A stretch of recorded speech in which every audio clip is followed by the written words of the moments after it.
गीता जी का दूसरा अध्याय, श्लोक संख्या 56। पहले उच्चारण देखते हैं। दुःखेष्वनुद्विग्नमनाः सुखेषु विगतस्पृहः वीतरागभयक्रोधः स्थितधीर मुनिरुच्यते। हिंदी अर्थ। दुखों की प्राप्ति होने पर जिसके मन में उद्वेग नहीं होता, सुखों की प्राप्ति में जो सर्वथा निःस्पृह है तथा जिसके राग भय और क्रोध नष्ट हो गए हैं, ऐसा मुनि स्थिर बुद्धि कहा जाता है। जाने बिनु न होई प्रतीति, बिना जाने विश्वास नहीं होता और बिना विश्वास के प्रेम नहीं होता। जिससे प्रेम होता है उसी की सेवा करने का मन होता है।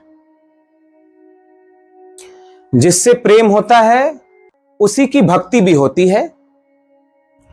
जिससे प्रेम होता है उसी का स्मरण होता है। जिससे प्रेम होता है उसी का ध्यान होता है। जिससे प्रेम होता है उसी का चिंतन होता है। जैसे यदि मैं आपसे कहूं कि भगवान के भजन में मन लगाओ तो कहेंगे मन लगता ही नहीं। हम बैठते हैं भजन में, मन इधर उधर भागता है। ये सभी की शिकायत रहती है कि भजन में मन नहीं लगता। बैठते हैं ध्यान करने के लिए, मन भटकता है। लेकिन यदि मैं आपसे कहूं कि क्या बेटे का ध्यान करने के लिए आपको कोई प्रयास करना पड़ता है? क्या घर परिवार, संपत्ति, पत्नी, पति, बाल बच्चे को याद करने के लिए, उनका ध्यान करने के लिए आपको कोई प्रयास करना पड़ता है? नहीं। बिना प्रयास के उनका स्मरण होता है। बिना प्रयास के वे याद आते हैं। क्यों? क्योंकि उनसे हमारा प्रेम है। लेकिन भगवान से उतना प्रेम नहीं है। जितना प्रेम संसार से है उतना प्रेम भगवान से नहीं है। संसार से प्रेम है इसलिए संसार बिना प्रयास के याद आता है। उसे याद करने के लिए कोई प्रयास नहीं करना पड़ता। भगवान से अभी उतना प्रेम नहीं है, इसलिए भगवान को याद करने के लिए प्रयास करना पड़ता है। उनका ध्यान लगाना पड़ता है। तो महात्मा अर्जुन का भगवान श्री कृष्ण से पूछना है कि जिसकी बुद्धि स्थिर हो गई है, जिसने परमात्मा को जान लिया है, जो आत्मज्ञानी हो गया है, उसकी क्या पहचान है, उसका क्या लक्षण है? या जो पूर्ण हो गया है, परम तृप्त हो गया है, परम शांति और परम आनंद को उपलब्ध हो गया है, ऐसे मुनि का, ऐसे पुरुष का क्या लक्षण है, उसकी क्या पहचान है? अथवा अर्जुन का यह भी पूछना है कि परमात्मा को प्राप्त करने के बाद, आत्मज्ञान होने के बाद, उस आत्मज्ञानी के हृदय की क्या स्थिति होती है, उसमें क्या बदलाव आता है? कोई आत्मज्ञान पाले तो क्या हो जाता है, क्या परिवर्तन आता है, क्या विशेष प्राप्त होता है जिसके लिए हमें प्रयत्न करना चाहिए? भगवान श्री कृष्ण इसका उत्तर देते हैं और कहते हैं, दुखेषु अनुद्विग्न मना। दुख की प्राप्ति होने पर जिसके मन में उद्वेग नहीं होता। दुख शरीर तक सीमित है, मन तक सीमित है। आप तक यानी आत्मा तक सुख या दुख की पहुंच नहीं है। इसको ऐसे समझें जैसे पड़ोस में किसी का बेटा मर गया तो कोई दुख नहीं होता। क्यों? क्योंकि उसे अपना नहीं माना है। लेकिन अपने परिवार में किसी प्रिय की मृत्यु हो गई तो दुख होता है। क्यों? क्योंकि उसे अपना माना है। रोज अखबार में पढ़ते हैं, आज यहां एक्सीडेंट हो गया, इतने लोग मारे गए। समाचार में सुनते हैं, आज ये आग में जलकर मर गया, इतनी लोगों से भरी हुई बस खाई में गिर गई, इतने लोगों की मृत्यु हो गई। ये हम रोज पढ़ते और सुनते हैं। लेकिन पढ़ने और सुनने के बाद भी क्या हमें वैसी पीड़ा होती है, वैसा दुख होता है जैसे अपने घर में अपने प्रिय के जुखाम हो जाने पर भी होता है? जिसे हमने अपना माना है उसको जुखाम भी हो जाए तो बड़ी पीड़ा होती है, और जिसे अपना नहीं माना है वो मर भी जाए तो कोई पीड़ा नहीं होती। जिसको हमने अपना माना है उस संपत्ति में अगर 10 रुपए भी इधर उधर हो जाए तो बहुत पीड़ा होती है। लेकिन जिसे अपना नहीं माना है, ऐसे किसी के करोड़ों रुपए चोरी हो जाए तो भी हमें कोई पीड़ा नहीं होती। इससे सिद्ध होता है कि मान्यता को ही सुख और दुख होता है। अपना माना है इसलिए सुख और दुख का संबंध हो जाता है। अपना मानना त्याग देते हैं तो न सुख रहता है न दुख रहता है।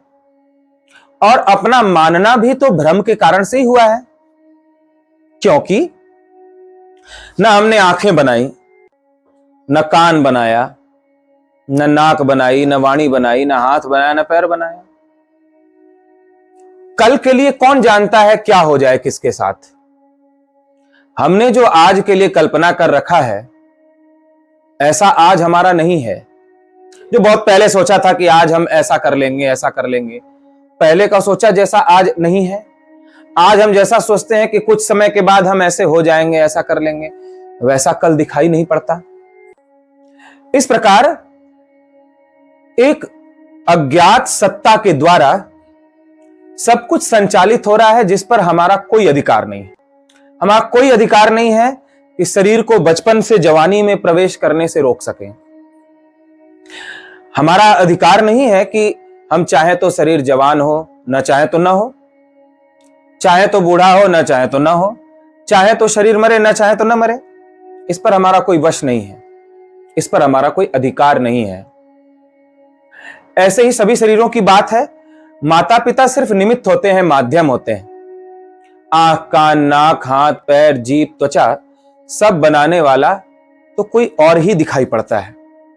यदि पिता माता जन्माने वाले होते तो संसार में कोई बांझ होता ही नहीं, संतानहीन होता ही नहीं।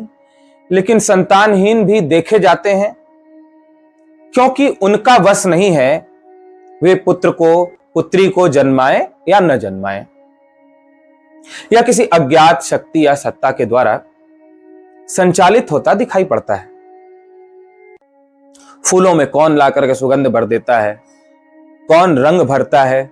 सूर्य को किसने एकदम ऐसे स्थापित किया है कि थोड़ा नीचे आ जाए तो सब जलकर भस्म हो जाए, और थोड़ा ऊपर चला जाए तो सब बर्फ से जम जाए।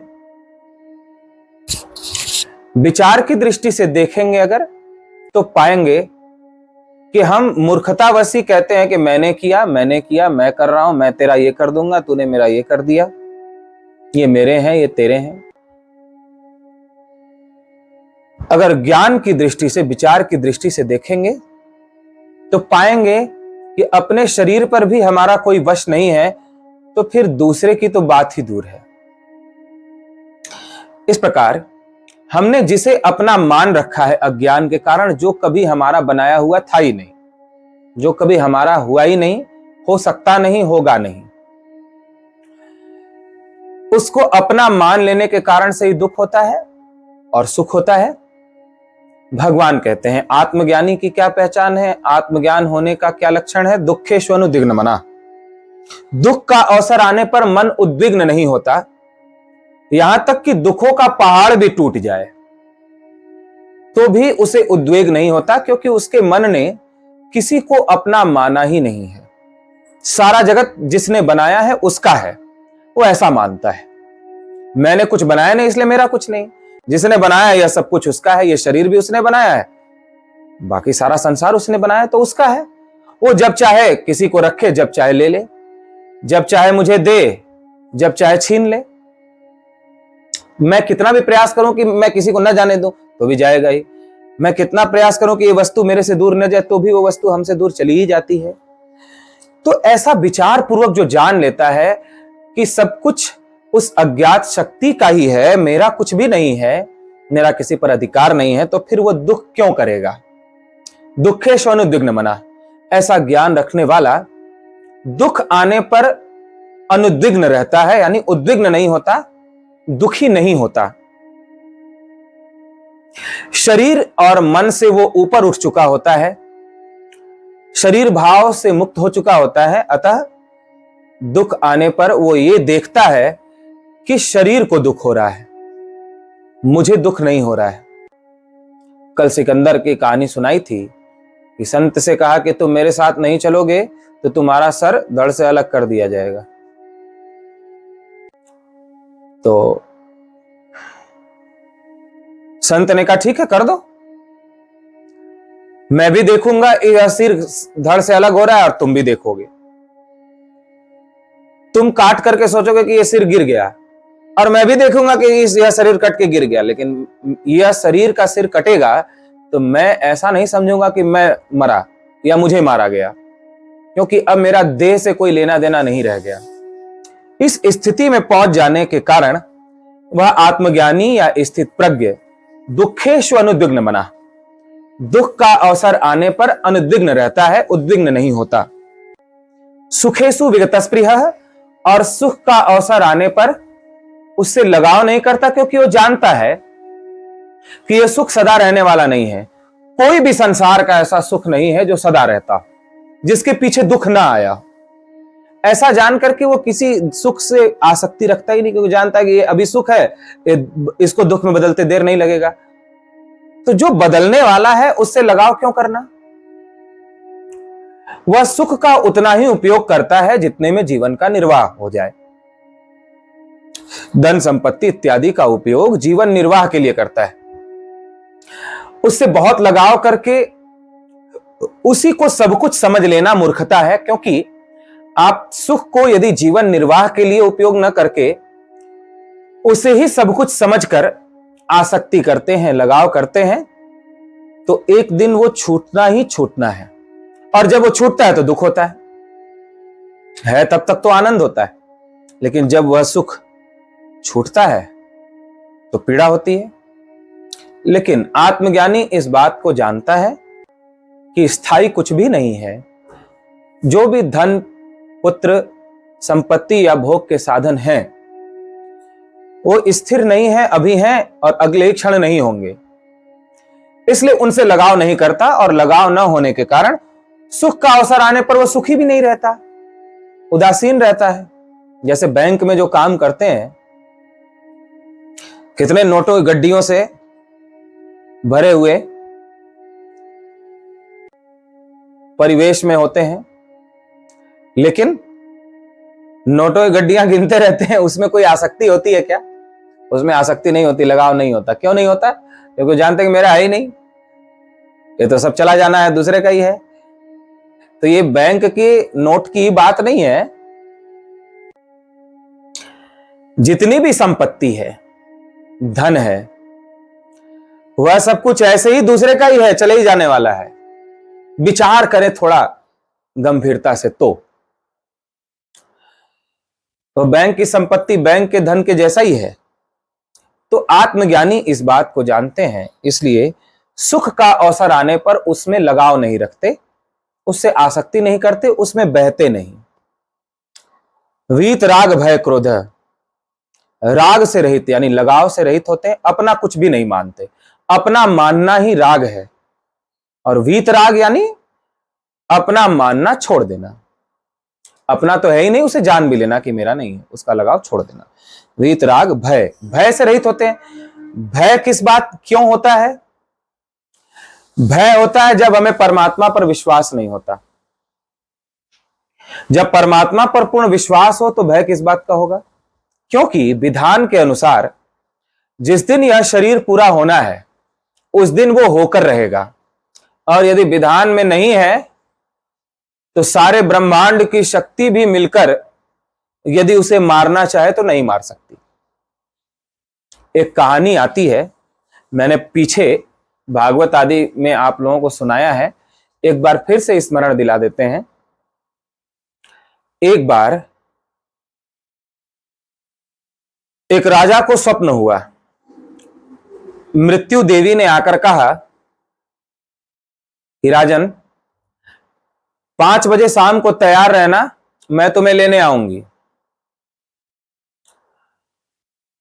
राजा की सुबह नींद खुली, उसने बड़े बड़े ज्योतिषों को, विद्वानों को बुलाया और कहा आज मैंने ऐसा ऐसा सपना देखा, 5 बजे शाम को मृत्यु देवी मुझे लेने आएगी।